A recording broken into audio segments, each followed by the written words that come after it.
खबर आपको देंगे। वज़ीर आज़म शहबाज शरीफ एक रोज़ा सरकारी दौरे पर कतर के दारुल हुकूमत दोहा रवाना हो गए हैं। वज़ीर आज़म आज दोहा में मुनक़िदा हंगामी अरब इस्लामी सरबराही कॉन्फ्रेंस में शिरकत करेंगे। सरबराही इजलास दोहा में इसराइल की फ़ज़ाई हमलों और फ़लस्तीन में इंसानी हुकूक़ की पामाली की मुसलसल बिगड़ती हुई सूरत हाल के तनाजुर में बुलाया गया है।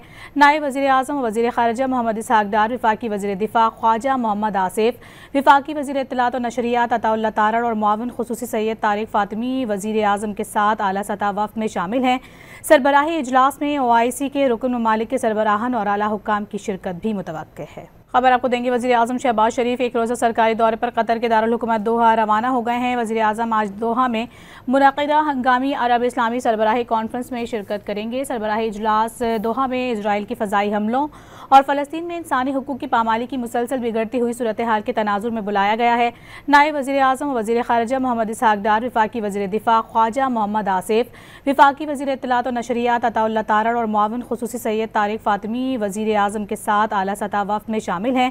सरबराही इजलास में OIC के रुकन ममालिक के सरबराहान और आला हुक्काम की शिरकत भी मुतवक्किल है।